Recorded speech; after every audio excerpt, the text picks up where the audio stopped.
जय Hind friends, focus exam तक YouTube channel पे स्वागत करते हैं आप लोग का। आज मैं आप लोग के लिए 69वीं बीपीएससी प्रीलिम्स 2023 एग्जाम के लिए करंट अफेयर्स का ये महत्वपूर्ण सीरीज लेकर आया हूं, जो कि बीपीएससी एग्जाम के लिए ब्रह्मास्त्र साबित होने वाला है। आज जो मैं कवर करूंगा दोस्त, मॉडल प्रैक्टिस सेट 6 को कवर करेंगे। इससे पहले ऑलरेडी मैंने 5 प्रैक्टिस सेट कवर करवा चुके हैं, तो वैसे विद्यार्थी जो वीडियो नहीं देखे हैं आप वीडियो देख सकते हैं। सारा वीडियो आपको यूट्यूब पे देखने को मिल जाएगा। वहाँ एक बीपीएससी के नाम से प्लेलिस्ट बना दिया गया है, सारा वीडियो आपको प्लेलिस्ट में आसानी से मिल जाएगा। देखो मेरे भाई, इसमें जो क्वेश्चन फ्रेम किया गया है आपको नवंबर 2022 से लेकर अगस्त 2023 तक के जितने भी इंपॉर्टेंट क्वेश्चन है, जो बीपीएससी एग्जाम में प्रश्न आने की पॉसिबिलिटी है और आएगा भी, सारे बिंदुओं को ध्यान में रखकर प्रश्न सेट किया गया है। तो आपके एग्जाम के लिए बहुत ही इंपॉर्टेंट होने वाला है। इसमें आपको 30 क्वेश्चन देखने को मिलेगा, जिसको मैं फुल कंसेप्ट के साथ डिस्कशन करवाने वाला हूं। तो आप लोग वीडियो को लास्ट तक देखना, यहां से आपको नए प्रश्न देखने को मिलेगा और आपको कुछ नया सीखने को जरूर मिलेगा। और अगर आपको वीडियो ठीक लगता है तो इसको लाइक, शेयर एंड सब्सक्राइब जरूर करें। तो आइए अच्छे प्रश्न के साथ शुरुआत करते हैं। तो ये देखिए, जब फर्स्ट क्वेश्चन जो फ्रेम किया गया है दोस्त, इसमें जो फर्स्ट फ्रेम किया गया है आपसे पूछा जा रहा है कि किस संस्थान को G20 साइंस वर्किंग ग्रुप का सचिवालय नाम दिया गया। बहुत इंपॉर्टेंट क्वेश्चन है आपके बीपीएससी एग्जाम के लिए।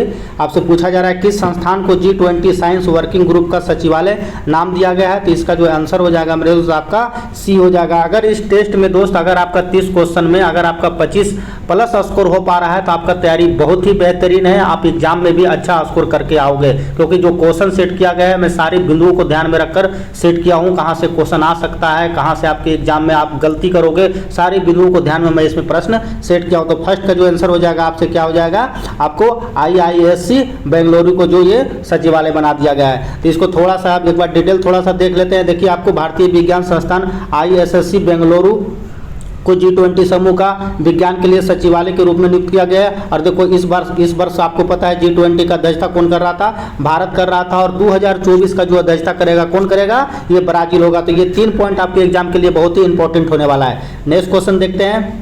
नेक्स्ट क्वेश्चन देखिए, आपसे पूछा जा रहा है दोस्त कि RTI जवाबदेही में कौन सा दूसरा राज्य सूचना आयोग के सबसे खराब प्रदर्शन कर रहा है। आपसे दूसरा पूछा जा रहा है कि आपको RTI जवाबदेही में कौन सा दूसरा राज्य सूचना आयोग सबसे खराब प्रदर्शन जारी कर रहा है। तो इसमें जो दूसरा जो राज्य होगा मेरे दोस्त, इसका जो आंसर हो जाएगा आपको दूसरा आपको महाराष्ट्र हो जाएगा। ये भी क्वेश्चन बहुत ही इंपॉर्टेंट है। देखो इस मामले में तमिलनाडु राज्य जो है, तमिलनाडु RTI जवाबदेही में सबसे खराब स्थिति पर है। ठीक है, अगर सबसे खराब पूछता है तो आंसर होगा तमिलनाडु, और मैंने क्वेश्चन में दूसरा सेट किया है, इसलिए इसका आंसर आपको क्या हो जाएगा, महाराष्ट्र हो जाएगा। एक लिस्ट भी जारी किया गया था, देखो मैं यहाँ लिख भी दिया हूँ कि RTI जवाबदेही में आपको सबसे खराब आपका राज्य तमिलनाडु है और सेकंड नंबर आपका महाराष्ट्र है। और इसमें बिहार 67% के साथ डाटा शेयर किया गया था। इसको मैं आपको पिक दिखा देता हूँ। देखिए, रिपोर्ट कार्ड दिखाया गया था। रिपोर्ट कार्ड के अनुसार देखिए, तमिलनाडु आपको 14% के साथ है, महाराष्ट्र आपको 23% के साथ है, और इसमें जो बिहार का जो दिखाया गया आपको देखिए ये 67% के है। ये जो RTI एक्ट है 2021-22 के अंतर्गत, रेशियो के अंतर्गत ये दिखाया गया है। ठीक है, तो ये आपके एग्जाम के लिए बहुत ही इंपॉर्टेंट है। आपका वेस्ट बंगाल जो है आपका 73% के साथ है। तो ये आपके एग्जाम के लिए बहुत ही इंपॉर्टेंट है आपके एग्जाम के लिए। देखो भाई, 3rd नंबर क्वेश्चन है, सार्वजनिक क्षेत्र में निम्नलिखित में से किस कंपनी को नवरत्न कंपनी का दर्जा दिया गया है 2023 में। ये भी इंपॉर्टेंट क्वेश्चन है। आपसे पूछा जा रहा है सार्वजनिक क्षेत्र की निम्नलिखित में से किस कंपनी को नवरत्न कंपनी का दर्जा 2023 में प्रदान किया गया है। तो ये किसको मिला है, तो ये मेरे दोस्त इसका जो आंसर होगा आपको रेल इंडिया निगम लिमिटेड को मिला है। आइए इसका डिटेल थोड़ा सा देख लेते हैं। देखिए, आपको रेल इंडिया निगम लिमिटेड को नवरत्न का कंपनी का दर्जा दिया गया। वर्तमान समय में आपको नवरत्न संख्या आपका 14 है, महारत्न आपको 13 है, और आपका मिनी रत्न 74 है। इस तरह का बीपीएससी क्वेश्चन पूछा जाता है, इसलिए मैं सेट किया हूँ। ये बहुत ही इंपॉर्टेंट टॉपिक है। चलिए अगला क्वेश्चन देखते हैं। अगला क्वेश्चन आपसे पूछा जा रहा है, भारतीय वायुसेना का पहला विरासत केंद्र कहाँ स्थापित किया जाएगा। यानी भारतीय वायुसेना का आपसे पूछा जा रहा है कि पहला विरासत केंद्र कहाँ स्थापित किया जाएगा।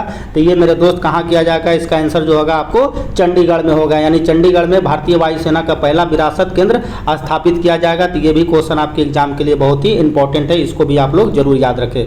नेक्स्ट क्वेश्चन देखिए क्या पूछा जा रहा है आपसे, करा मई मई 2023 में भारत के प्रधानमंत्री नरेंद्र मोदी ने कहां पर महात्मा गांधी का एक प्रतिमा का अनावरण किया गया था? अभी हाल ही में चर्चा में था ये क्वेश्चन, इसलिए मैं इसको फ्रेम किया हूं कि मई 2023 में भारत के प्रधानमंत्री नरेंद्र मोदी ने कहां पर महात्मा गांधी एक प्रतिमा का अनावरण किया गया है। ये कहाँ किया गया था? तो सबको पता होगा ये जापान के हिरोशिमा में किया गया था। तो इसको भी आप लोग जरूर याद रखिए, ये जापान के हिरोशिमा में किया गया था। तो अगला क्वेश्चन देखिए, ये भी क्वेश्चन चर्चा में रहा है। प्रोजेक्ट चीता के तहत अगले 5 वर्षों के लिए भारत में कुल कितने चीतों को लाने की योजना है? ये भी बहुत इंपॉर्टेंट क्वेश्चन है। क्वेश्चन पूछा जा रहा है, प्रोजेक्ट चीता के तहत अगले 5 वर्षों में भारत में कुल कितने चीतों लाने का योजना है? तो टोटल 5 वर्षों में जो चीता लाया जाएगा, आपको कितना ला जाएगा दोस्त? आपका ये 50 चीता ला जाएगा। तो इसको भी आप लोग जरूर याद रखें। ये सारा आपको नामीबिया से लाया जा रहा है, अफ्रीका से, और कहाँ जा कूनो नेशनल पार्क में रखा जा रहा है, कुछ दूसरे जगह पे भी शिफ्ट किया जा रहा है। ठीक है, तो इसको भी आप लोग जरूर याद रखें।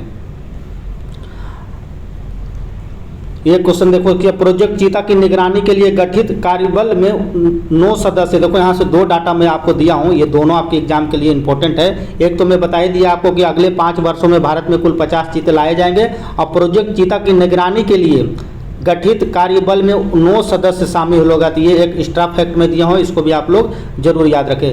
अगला क्वेश्चन देखिए, आपसे पूछा जा रहा है दोस्त, देखिए अगला क्वेश्चन, निम्नलिखित में से कौन सा मिलान सही सुमेलित नहीं है? आपसे पूछा जा रहा है कि निम्नलिखित में से कौन सा मिलान जो है आपका सही सुमेलित नहीं है। बिहार का दूसरा टाइगर रिजर्व केंद्र कैमूर में बनेगा, बिहार का पहला ऑक्सीजन पार्क गोपालगंज में बनेगा, बिहार का पहला जैव विविधता पार्क अररिया में बनेगा, और रवि सिन्हा को जो रॉ का प्रमुख बनाया गया है, इनका संबंध बिहार के बक्सर जिले से है। तो आपको बताना है इनमें कौन सा आपका गलत है। यहाँ से आपके बीपीएससी के एग्जाम में एक क्वेश्चन अवश्य आएगा। ठीक है, तो ये आपका पहला जो स्टेटमेंट है बिल्कुल सही है कि बिहार का दूसरा टाइगर रिजर्व जो केंद्र बनेगा कैमूर में बनेगा, बिल्कुल सही है। बिहार का पहला ऑक्सीजन पार्क आपको गोपालगंज में बनने जा रहा है, ये भी सही है। और बिहार का पहला जैव विविधता पार्क अररिया में बनेगा, ये भी सही है। और जो आपका रवि सिन्हा को रॉ का प्रमुख बनाया, इनका संबंध आपको बिहार के भोजपुर जिला से है। ठीक है, तो बिहार के भोजपुर जिला को आप लोग जरूर याद रखें, यहाँ से भी क्वेश्चन आपके एग्जाम में देखने को मिल सकता है प्रश्न। देखो भाई, बहुत दिमाग लगा के क्वेश्चन सेट किया गया है, जो आपके एग्जाम में प्रश्न पूछा जाएगा उसी को मैं बिल्कुल इंक्लूड किया हूं, और मैं वैसे भी पढ़ाता हूं, जो आपके एग्जाम में आता है उसी को बताता हूं, वरना मैं एक भी क्वेश्चन फालतू बताता भी नहीं हूं। देखो, 49वां G7 शिखर सम्मेलन 2023 को किस देश में आयोजित किया जाएगा? ये भी इंपॉर्टेंट क्वेश्चन है। 49वां आपसे पूछा रहा है, 49वां G7 शिखर सम्मेलन 2023 किस देश में आयोजित किया जाएगा? तो ये मेरे दोस्त आपको कहाँ किया जाएगा? ये आपको जापान में किया जाएगा। ये आपको बता ही दिया, 49वां G शिखर सम्मेलन 2023 में जो आपका जापान में आयोजित किया जाएगा। नेक्स्ट क्वेश्चन देखिए क्या पूछा जा रहा है आपसे। देखिए अगला जो क्वेश्चन पूछा जा रहा है, कह रहा है भारत में हो रहे वर्ल्ड कप 2023 के लिए, आपको पता है वर्ल्ड कप इस बार भारत में होने वाला है, इससे भी मैं एक क्वेश्चन फ्रेम कर दिया हूं। भारत में हो रहे वर्ल्ड कप 2023 के लिए बीसीसीआई ने किसे प्रमुख अतिथि के तौर पर आमंत्रित किया है? यानी अतिथि के तौर पर किसे आमंत्रित किया गया है? ये भी क्वेश्चन बहुत इंपॉर्टेंट है। तो इसका जो आंसर हो जाएगा मेरे दोस्त, आप लोग सोचे होंगे शाहरुख खान लगा दे, गलत हो जाएगा शाहरुख खान। इसका जो आंसर होगा मेरे दोस्त आपको रजनीकांत होगा। यहाँ से देखो 2 फैक्ट है जो आपके एग्जाम में प्रश्न पूछ सकता है, मैं दोनों को बता दूंगा। रजनीकांत को प्रमुख अतिथि के रूप में बनाया गया, बहुत इंपॉर्टेंट, इसको अतिथि के रूप में बनाया गया, जबकि शाहरुख खान को आईसीसी वर्ल्ड कप के लिए ब्रांड एम्बेसडर घोषित किया गया है। तो ये दोनों बहुत इंपॉर्टेंट है, तो इसको भी आप लोग याद रखें।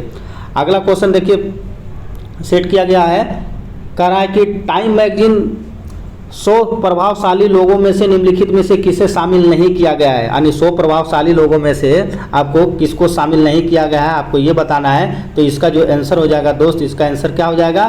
तो इसका देश आपको लगाना है, बताइए आप इसका आंसर क्या हो जाएगा? तो इसका जो आंसर होगा आपको डी हो जाएगा, रजनीकांत को नहीं शामिल किया गया। देखिए एक लिस्ट आया था आपको 4 महीना पहले का न्यूज है। टाइम मैगजीन 100 प्रभावशाली लोगों में से शाहरुख खान को स्थान मिला, एसएस राजमौली को मिला, और सलमान रुश्दी को मिला, और पद्मा लक्ष्मी को शामिल किया गया। तो ये भी फैक्ट आपके एग्जाम के लिए बहुत ही इंपॉर्टेंट है। अगला क्वेश्चन देखते हैं।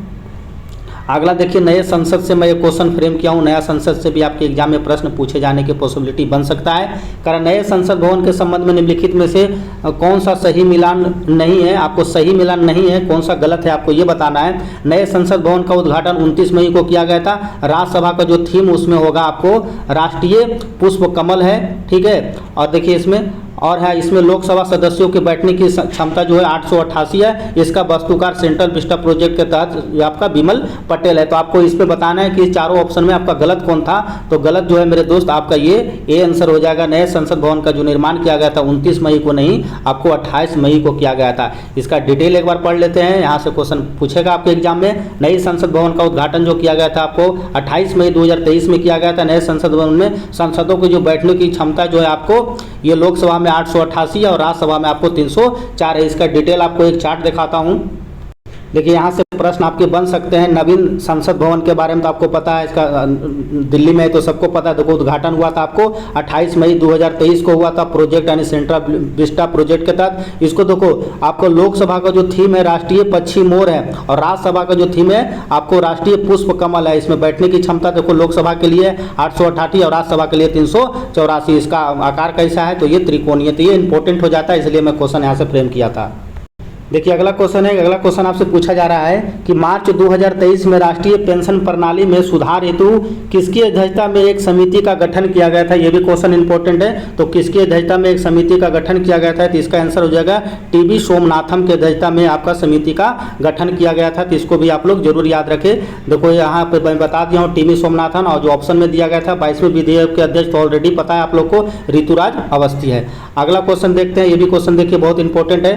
करा बुल्गारियाई लेखक जॉर्जी गास्पियोडिनोव ने अपनी किस उपन्यास के लिए अंतर्राष्ट्रीय बुकर पुरस्कार 2023 जीता है। बहुत इंपॉर्टेंट क्वेश्चन है ये, ठीक है। एक्चुअल में टीचर में भी पूछा गया था। तो इसका जो आंसर हो जाएगा मेरे दोस्त आपको टाइम शोल्डर को दिया गया है, ठीक है। टाइम शोल्डर बुक के लिए इनको आपको राष्ट्रीय बुकर पुरस्कार 2023 से नवाजा गया है। तो ये भी आपके एग्जाम के लिए इंपॉर्टेंट है।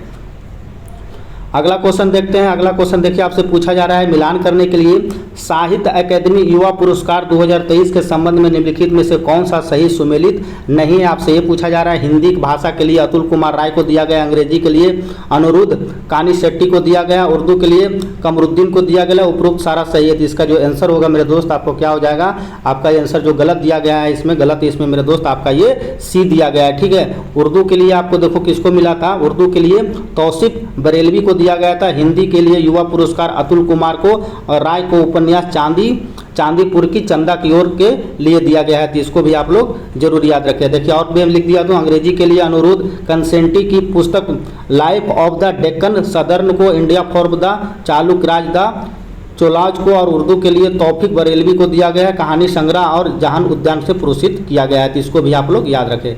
अगला क्वेश्चन देखिए आपको आर्थिक सर्वेक्षण से भी क्वेश्चन पूछा जा सकता है आपके एग्जाम में। तो बिहार आर्थिक सर्वेक्षण 2022-23 के संदर्भ में निम्नलिखित में से कौन सा कथन सही नहीं है, उसको छांटना है आपको। राजस्व घाटा आपको कितना था 0.1%, राजकोषीय घाटा आपको जीएसडीपी के अंतर्गत 3.8% था और प्राथमिक घाटा के अंतर्गत आपको 1.5% था। तो इसका जो आंसर हो जाएगा मेरे दोस्त आपको क्या हो जाएगा, आपका आंसर सी हो जाएगा। गलत सी है, 1.5 नहीं है, 1.7% है। तो ये सब डाटा आपको याद होना चाहिए, ये भी आपके लिए इंपॉर्टेंट है। चलिए अगला क्वेश्चन देखते हैं।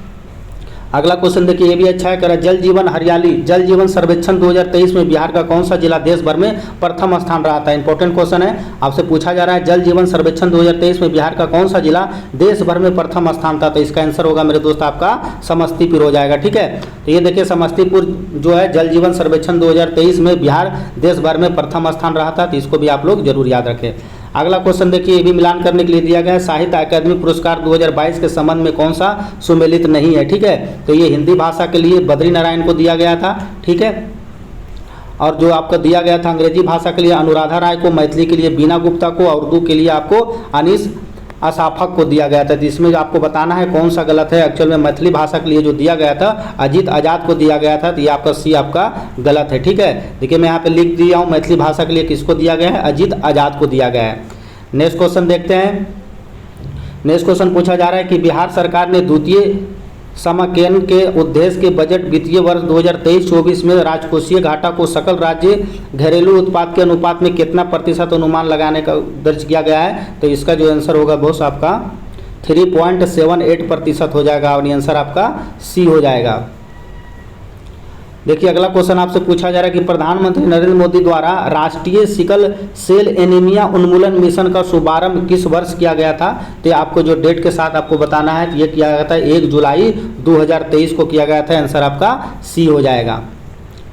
अगला क्वेश्चन देखते हैं। अगला क्वेश्चन पूछा जा रहा है, बिहार बजट 2023-24 के तहत स्मार्ट सिटी मिशन के लिए कितना बजट का आवंटन किया गया था। यहाँ से क्वेश्चन पूछ सकता है कि आपको बिहार में कौन कौन सा जिला में स्मार्ट सिटी बनने के लिए घोषणा किया गया है। तो यहाँ पे मैंने आपको बजट पूछा हूँ, तो कितना बजट के लिए आवंटन किया गया है। तो यहाँ से आपको जो किया गया था मेरे दोस्त, इसका जो आंसर हो जाएगा आपको 940 करोड़ हो जाएगा। ये भी आपके लिए बहुत ही इंपॉर्टेंट है। ठीक है, बिहार बजट 2023-24 के तहत 940 करोड़ रुपया स्मार्ट सिटी मिशन के लिए आवंटित किया गया है।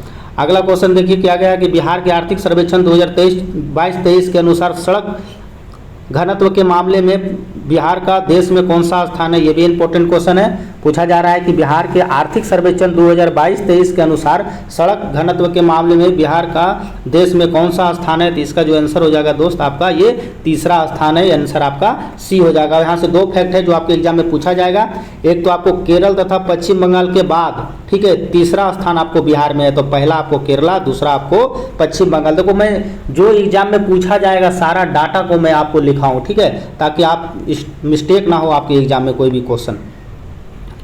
अगला क्वेश्चन देखते हैं क्या कह रहा है। कह रहा है दीदी की रसोई एक समुदाय संचालित कैंटीन मॉडल है जिसकी शुरुआत किया गया था। ये भी क्वेश्चन देखो अच्छा है। दीदी की रसोई एक समुदाय संचालित कैंटीन मॉडल है जिसकी शुरुआत किया गया था।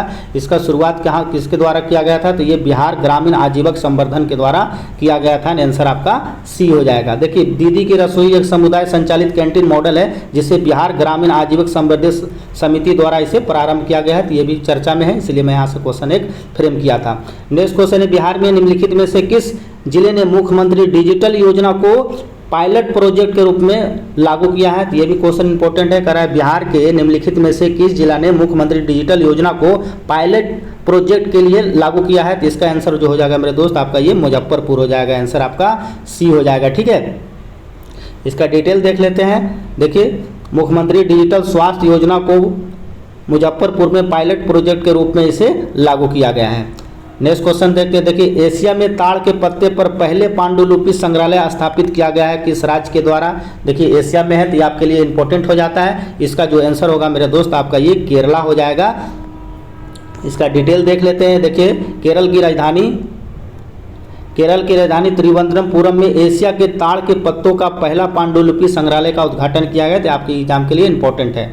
अगला क्वेश्चन देखिए क्या सेट किया गया है। कह रहा है बिहार के निम्नलिखित में से कौन सा जिला राज्य के औद्योगिक विकास रैंकिंग में प्रथम स्थान पर है। तो ये अगर फर्स्ट स्थान पे है तो आप वो इंपॉर्टेंट हो जाता है आपके एग्जाम के लिए। तो फर्स्ट स्थान पे आपका जो हो जाएगा मेरे दोस्त कौन सा जिला हो जाएगा। तो आपका ये पटना जो हो जाएगा। आपको इसमें सिवान होगा आपको पहले नंबर पर और सेकेंड नंबर पर होगा पटना। ठीक है, देखिए कह रहा राज्य में औद्योगिक विकास की रैंकिंग में सिवान पहले स्थान पर है और आपका ये पटना दूसरा स्थान पर है। तो इस डाटा को भी आप लोग जरूर याद रखें। अगला क्वेश्चन देखिए बिहार के निम्नलिखित में से किस जिले में पहले सेल्फ मूट और डिजिटल कोर्ट का गठन किया गया। ये भी क्वेश्चन इंपॉर्टेंट है, चर्चा में था तभी मैं इसको सेट किया हूँ। तो ये कहाँ पे किया गया है। तो ये आपको भागलपुर में किया गया है। आंसर आपका बी हो जाएगा। देखिए मैं डिटेल एक बार बताता हूँ आपको कि बिहार राज्य के लोगों के लिए उच्च न्यायालय और सर्वोच्च न्यायालय की सुनवाई के लिए भागलपुर के नाथपुर में self moot and digital court बनाया गया था। ये भी आपके लिए इंपॉर्टेंट है। अगला क्वेश्चन देखते हैं। कह रहा है बिहार महाराष्ट्र और बिहार के बीच पहले किसान रेल सेवा कहाँ से चली। देखिए हाल फिलहाल आपको किसान रेल सेवा प्रारंभ किया गया था। ठीक है, तो यहाँ से भी मैं ये क्वेश्चन सेट किया हूँ। आपसे पूछा जा रहा है महाराष्ट्र और बिहार के बीच पहले किसान रेल सेवा कहाँ से कहाँ तक चला, कहाँ से कहाँ चला था। तो ये मेरे दोस्त आपको महाराष्ट्र से जो चला था आपको बिहार में, तो बिहार से आपको दानापुर से हो जाएगा। तो आंसर क्या हो जाएगा मेरे दोस्त आपका ये बी हो जाएगा, दानापुर। आइए इसका डिटेल देखते हैं। देखिए यहाँ से क्वेश्चन फ्रेम किया जा सकता है आपके एग्जाम में। 7 अगस्त 2021 को भारत की पहली साप्ताहिक किसान रेल को महाराष्ट्र के देवताली से और आपको बिहार के दानापुर से रवाना किया गया था। तो इसको भी आप लोग के लिए इंपॉर्टेंट है। अगला क्वेश्चन देखते हैं। देखिए लोकसभा के सांसद रत्न पुरस्कार 2023 से सम्मानित निम्न में से कौन नहीं है। ये भी संसद में चर्चा में था तभी मैं यहाँ से क्वेश्चन फ्रेम किया हूँ। लोकसभा से सांसद रत्न पुरस्कार 2023 से सम्मानित निम्न में से कौन नहीं है, आपसे ये पूछा जा रहा है। तो इसका जो आंसर होगा दोस्त आपको क्या हो जाएगा, डॉक्टर मनोज कुमार झा हो जाएगा। आंसर आपका बी हो जाएगा। डिटेल देख लेते हैं। कह रहा है डॉक्टर मनोज कुमार झा आरजेडी के राज्यसभा का सदस्य है, बाकी अन्य सभी लोकसभा के सदस्य है। इसको भी आप लोग को याद रखना है। अगला क्वेश्चन देखते हैं। अगला कह रहा है केंद्र सरकार ने किस केंद्र शासित प्रदेश में 21 द्वीपों का नाम बदलकर वीर जवानों का नाम रखा गया। ये भी बहुत चर्चा में था, इंपॉर्टेंट क्वेश्चन है आपके एग्जाम के लिए। केंद्र सरकार ने किस केंद्र शासित प्रदेश को 21 द्वीपों का नाम वीर जवानों के नाम पर रखा गया है। तो इसका आंसर आपको क्या हो जाएगा, आपको डी हो जाएगा, अंडमान निकोबार द्वीप समूह। ये देखिए अंडमान के पहले गैर अवध द्वीप का नाम मेजर सोमनाथ शर्मा के नाम पर रखा गया और अब इसे सोमनाथ शर्मा के नाम से जाना जाएगा, अंडमान निकोबार द्वीप। तो इसको भी आप लोग याद रखना है। 30वां नंबर क्वेश्चन आपसे पूछा जा रहा है कि निम्नलिखित में से कौन सा सही सुमेलित नहीं है। तो देखते हैं, चारों ऑप्शन को पढ़ते हैं हम। देखिए 100% पेपरलेस होने वाला पहला शहर आपका दुबई है।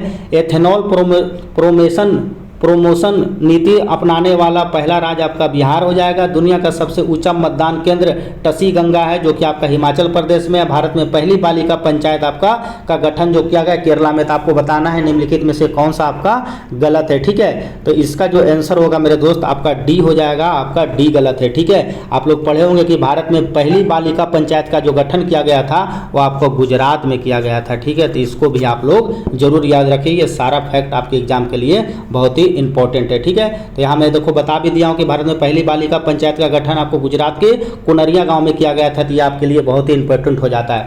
देखो मेरे दोस्त मैंने 30 क्वेश्चन आपको करवा दिया हूँ, लेकिन आपका ये बोलने के लिए 30 था, मैंने पूरा आपको कंसेप्ट दिया हूँ। तो ये मिला जुला कर 50-60 क्वेश्चन हो गया है। और जो आपके बीपीएससी के एग्जाम में पूछा जाएगा और जो पूछा जा रहा है, देखो मैं क्वेश्चन सेट ही ऐसा करता हूँ कि आपके एग्जाम में पूछा जाएगा, ठीक है, और बार बार पूछा जाता है। तो इसको आप लोग जरूर एक बार टेस्ट के रूप में ले और इसे पढ़ ले, ठीक है, और इसको रिवीजन कर ले। जितना भी वीडियो मैं दिया हूँ आपको, अभी तक टोटल 6 वीडियो दिया हूँ, सारा का प्लेलिस्ट बना हुआ। तो एक बार प्लीज़ आप वीडियो देख कर जाना, ज़्यादा नहीं, 15-20 मिनट का वीडियो होगा, मैं आपका ज़्यादा समय खराब नहीं करूँगा।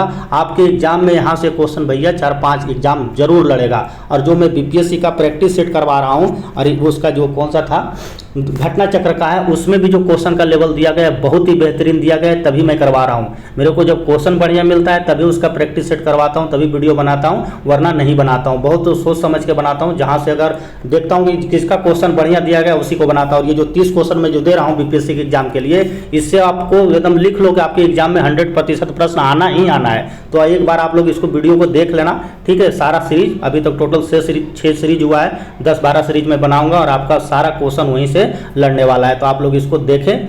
अगर वीडियो आपको ठीक ठाक लगता है तो इसको लाइक, शेयर एंड सब्सक्राइब जरूर करें। तो मिलते हैं नेक्स्ट वीडियो में, तब तक आप इसको रिवीजन कीजिए। धन्यवाद।